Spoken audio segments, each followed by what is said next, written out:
Sir, before Balakot, we had seen, 26/11 Mumbai terror attacks, Uri, Pathankot, Pulwama, and inaction by Pakistan. A post-Balakot scenario, in short, there's no terror beyond J&K. There hasn't been a 26/11 or a Zaveri Bazaar or a German bakery kind of a terror attack. In your appreciation, how does India send across that message to Pakistan that terrorism is not even acceptable in Jammu and Kashmir, in our country? I think that is again, I'll go back to the dime because the diplomatic isolation becomes very important. Economic isolation becomes very important. If you see Gulf countries, earlier they were fully supporting Pakistan in all manner.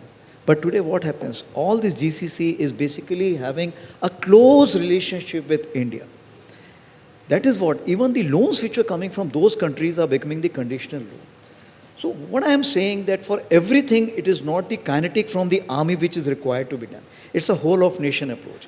But is Indian army prepared for a kinetic action? I keep saying we are always prepared.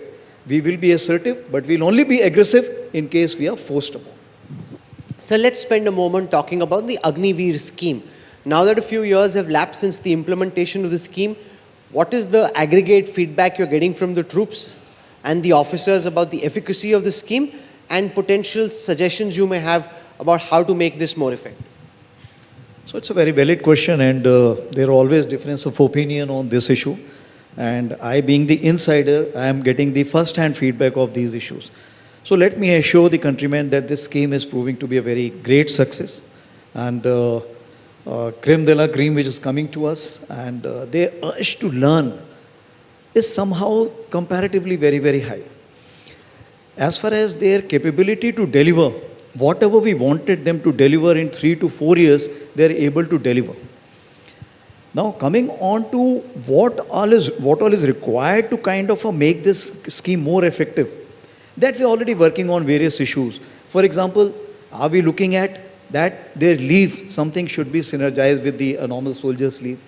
When he becomes a casualty, is it required to be harmonized with the serving soldier? Similarly, we want the technically qualified more people. Should we increase the age from 21 to 23? So these are some issues which we are looking at, and it's working well. No, but there was some conversation about increasing the percentage of retention from 25 to 50, that instead of retaining 1 in 4, retain 1 in 2 Agniveers. Do you support that, sir? So this is an evolutionary process, and it is too premature for us to take that decision. I think this decision we should leave it somewhere up till December 26 to look into what is required, what not. I will use the term in age of acceleration, something called as creative destruction. Why this term is important? Because what we see here, that the technology is changing so fast. Because a man has to learn something, he has to unlearn and learn a new skill. Now, Agniveer has got that potential because somebody who has been working on a particular thing for 10 to 15, 20 years, is very difficult for him to unlearn and learn a new thing. But for Agniveer, it's very easy. And the kind of technological changes which are taking place, the creative destruction concept, I think we will be more happy with the Agniveers. Sir, today is also Women's Day. Are we also looking at bigger role for women in the armed forces, more utilization of women in perhaps more combat roles also, internally? I have earlier also said I look at women something called as Kali Mata Ka Roop, because that is what is something a soldier will expect from a women leader. And yesterday only I have given the sanction for the territorial army to induct women. And as you are aware that we want this number to increase with every passing day.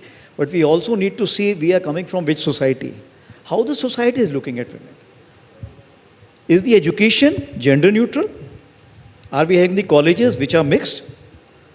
Are we having the rules and regulations which are biased towards a particular gender? So if it is coming from that society, means the societal changes take its own time. That's why the changes you will find are taking place, but they'll be gradual in manner.